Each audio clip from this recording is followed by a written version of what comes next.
Thank you for joining us for today's Pediatric Insight. I'm Bruder Stapleton, Chair of the Child Health Advisory Council, and your host today. Our moderator is Dr. Arnie Strauss. Co-leading the discussion today is Dr. Kathryn Edwards. We're also joined by Doctors Brent Polk, Marva Moxie-Mims, John Frona, Richard Ruddy, Richard Shugerman, and Danielle Laraque-Arena. And now we continue with the second half of our conversation, recruitment and career development of pediatric physician scientists. I think another thing that disturbs me, and I'm sure disturbs you, is just that there are fewer of our young people that are wanting to do this, wanting to do the clinical investigation and laboratory investigation as well. And so I think that we have to, in our educational aspects, we have to really engender excitement about new knowledge and excitement about new perceptions. And I think it doesn't have to be a molecular perception. It can be a practice perception, or it can be an attitudinal perception. But I think that we as educators really have to get the excitement of new knowledge, and because I think if we don't, then there's going to be a further diminution in these critical people. Again, I think there are many ways to do that. One of them that I enjoyed at Vanderbilt was that we set up a Saturday research get together. I thought all the folks that were funded investigators, which was maybe 40 at the time, would come, and it would be a nice intimate gathering. Well, the whole damn faculty wanted to come because they want to be part of it in one way or another. They know how important it is. That's why many of us went into academic medicine. And I also think that that's where the recognition plays a big role. If they are recognized, if the ED doc who recruits patients is just as important as the PI, or at least is recognized as a PI, then that makes it happen. And I just think that's a central role of a leader. I really appreciate you bringing up that last point about the excitement that we need to engender in our early career faculty. I was wondering, we hear so much now about the fear that our early career faculty have about the current funding climate. And I'm sure you in vaccine research know this all too well. I guess you and Dr. Strauss, do either of y'all have sort of perspective or words of like, how do we help people to maintain that long perspective that, hopefully this too shall pass and that things will improve? I'm just curious because we definitely hear from our early career investigators that anxiety about what it's going to look like 5 years from now. I am at an infectious disease meeting, our largest ID week. So we've been spending a lot of time talking about this, and I don't know that any of us have the answer. I mean, I think we do have to be, as leaders, I think we have to be positive, even though, there are a lot of challenges. I think that one of the things that has been a question is, people say, well, we talk about this, and we write editorials and we're on various media things, but we're kind of echo chambers. People in Nashville don't read the New England Journal of Medicine, and they don't even read their newspapers.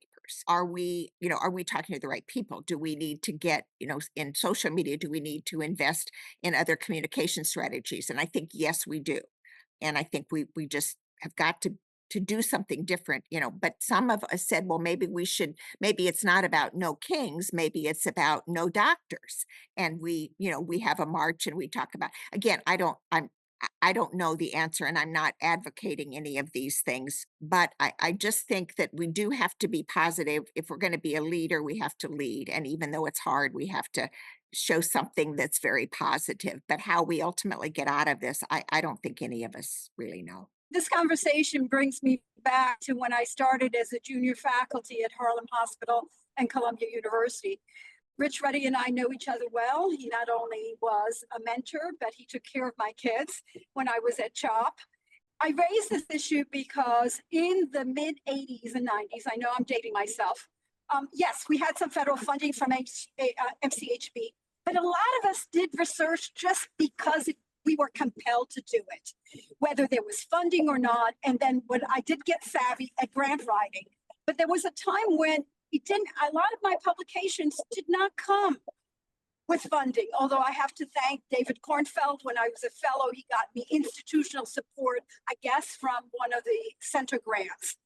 So I'm not naive to the need for funding, but I don't think the lack of funding should diminish our enthusiasm, because I have been through worse times. I hope I don't go through worse times now, but I've been through several bad times in academia as a Black woman who aspired to and was absolutely determined to go through an academic career.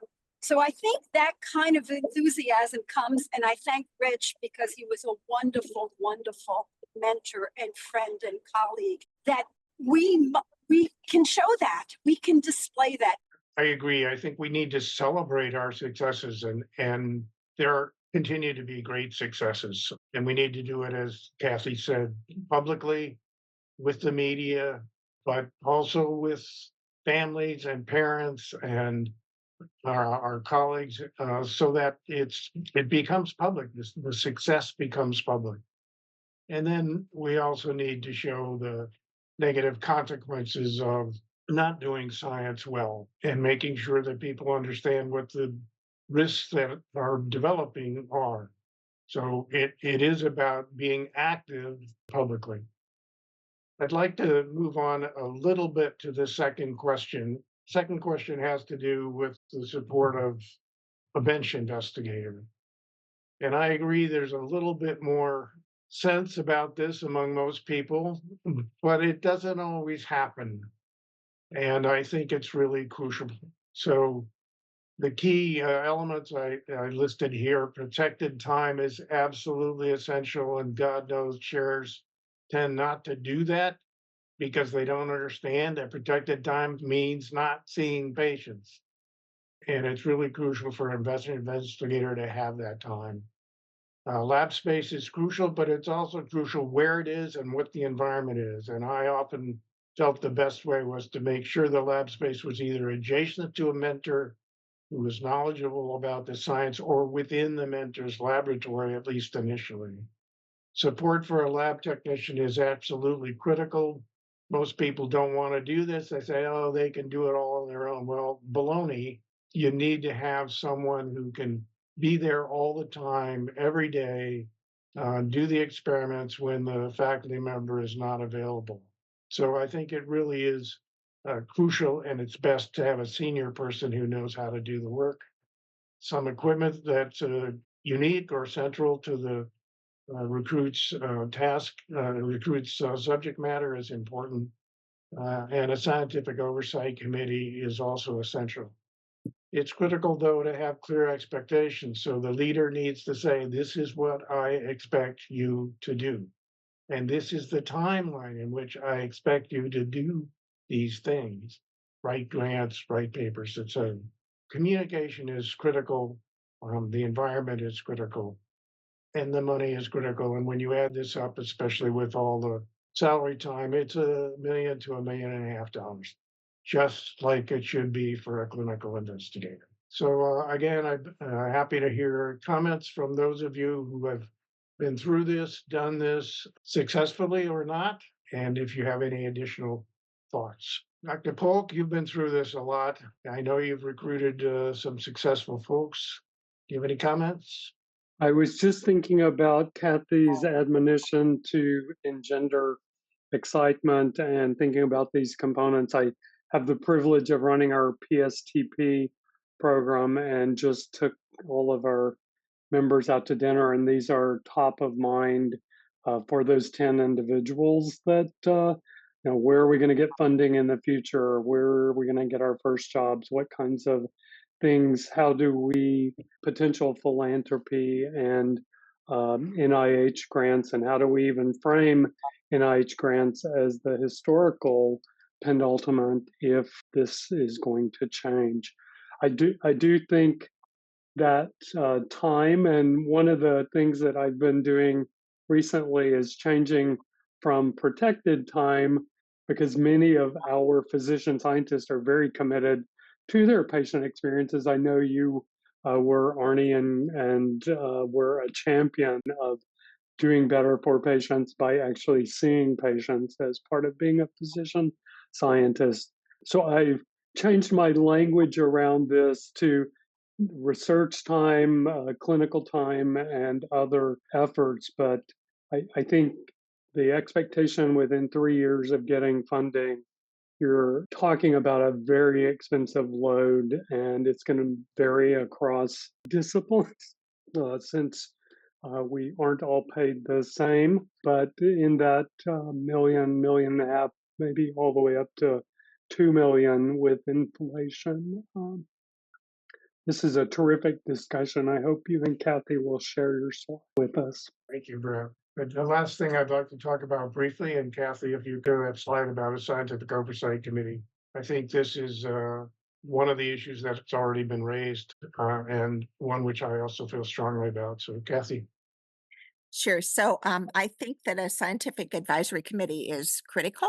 I think that it is essential for each new person. I think that the members should include the division leader, and it should also include the mentor of the person. It should also include, often, if it's possible, a clinical research leader within the institution, or someone that could also be another support person. I think it should always include a statistician, because we obviously have to make some interpretation of what we do.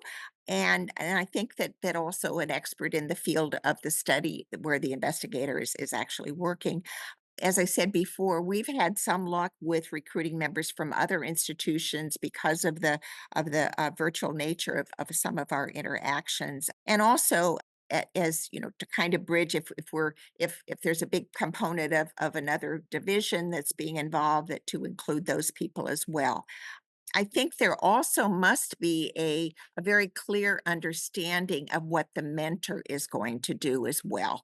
And that certainly could mean, or should mean, regular meetings with agendas, with outlines, and also, as someone brought up a little bit before, I think there should be clarity on what parts of the work really will be the mentee's work, and what parts will be the mentor's work. And I think that's really very, very critical as well.